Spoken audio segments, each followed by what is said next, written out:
Hi guys, so we're going to be talking about perspective first today. Perspective is the representation of objects as 3D space on a 2D surface. So 3D space, for example, would be a sculpture or like a paper airplane or paper mache mask, anything that is all the way around in space. Our hands, this marker, this pen is three-dimensional. It can stand up on the paper. It is not flat. 2D is flat images or a flat surface, such as these right here. So 2D would be these houses drawn flat on the paper. 3D would be your house at home. So we will be talking about how to show perspective in your graphic novels. And what we want to do is think about our subject matter and the size of our subject matter. Our subject matter in this instance over here would be the house. This is the main thing that's in your guys' drawing. Whatever that main thing is, that's going to be your subject matter. So over here we have our houses. And as you can see, based on the size of the house, they can look closer or farther away. So for this house, do you guys think it looks closer or farther? I'll just give you a minute to think.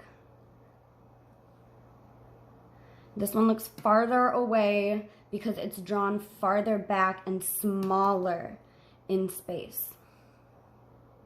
And this one is closer up because it is the largest house and it is drawn in the foreground. So the smaller that we draw things, the farther away that they will look. There is more to it than the size. So we're going to talk about foreground and background. So foreground, if this was our picture right here and all of the houses were in the picture, then this house in the front right here would be the foreground. And this house back here would be the background.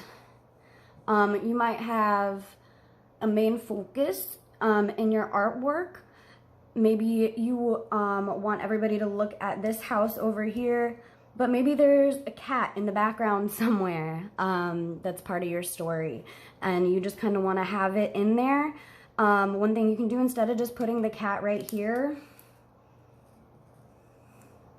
just draw a rough little sketch of a cat. Sorry about the shadow, guys. So that's my cat. Instead of having the cat right next to the house in the foreground, you can move the cat back into the background. But when we do this, we want to make the cat look smaller. And there's a few ways that we can make the cat look farther back in space other than size, other than making the cat smaller. Another thing that we can do is actually make the cat less detailed. So in this image of my cat, I'll just add a few details because we're really close up so we can see more, right? Now my cat looks like a squirrel.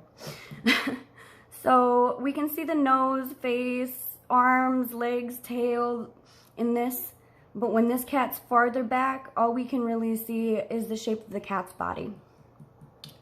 So that is one way that you can show that something's farther away, is by showing less detail. I also showed this in my example of the houses. So in this house, you can see the window on the door. In this, you can see the doorknob, but in this one, you can't. The windows are very clear in this one. They get less clear as you go back in space.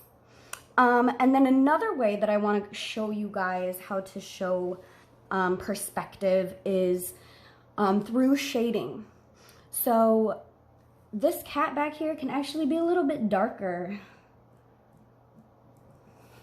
than this cat right here, and that will also help show that something's farther away. Same thing with these houses over here. This one could be like really dark because it's super far away. This one could be less dark because it's not as far away. This one barely even really dark at all. Maybe just dark in some areas where you would like to shade it. And then this one can be bright because it's right in the front. Another thing to think about is if you guys are gonna be including roads or streams in your graphic novels, these are awesome tools to show space, to show a three-dimensional space on your flat surfaces. So this road comes to a point. Now we'll be talking about panels more in the next video, but these are your panels right here. This is your page of your graphic novel, and this is your panel. Whatever shape you decide to draw, it could be a square, circle, triangle, maybe. And we can include any part of this road and any part of our panel that we want. So, for example, this could be as much of the road that is shown right here in your drawing, and that's okay as long as it gets smaller right here and bigger in the foreground. Smaller in the background, bigger in the foreground, and it will show this, it will give this illusion of three-dimensional space on your flat paper. And then we can also plug these cats into this. So your more detailed and bigger and brighter cat be in the foreground where your road is nice and fat. And then your less detailed, darker, smaller cat would be in the background where it gets narrow.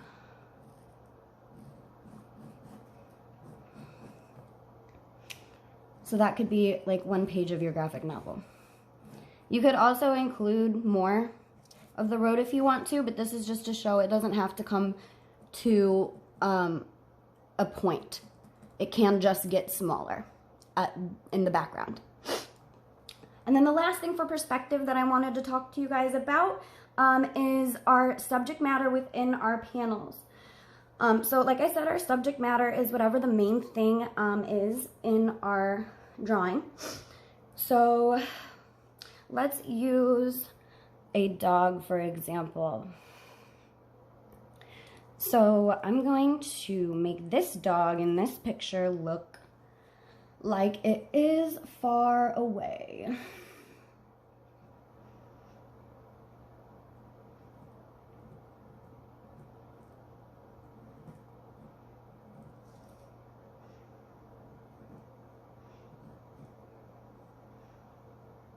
This is really not the best picture of a dog. Okay. But there's my first dog. And this one I'm gonna have come up a little closer.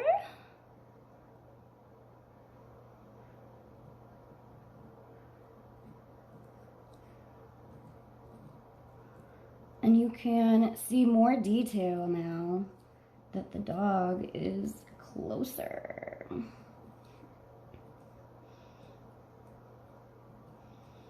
can see less of his feet and his tail, but more detail in his face or whatever area that you want to zoom in on. I'm going to be zooming in on this dog's face / nose.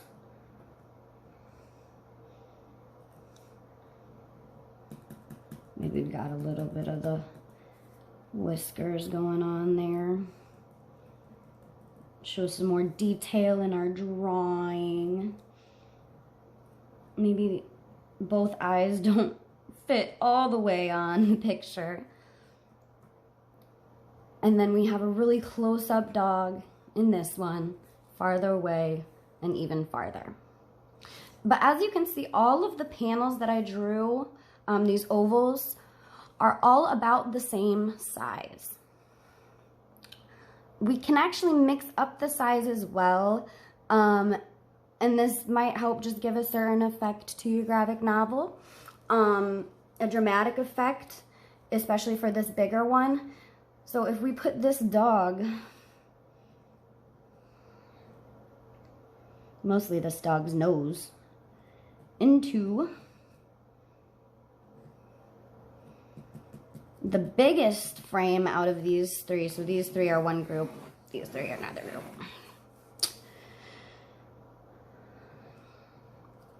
When in this group, the panels get smaller.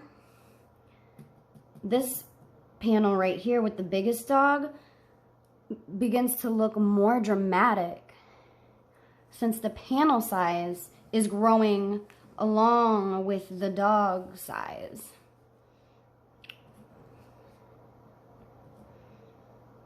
So now we have a smaller dog in a smaller panel.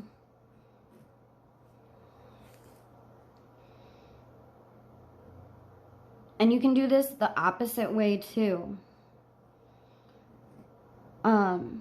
So you can flip the size. So put a big circle here.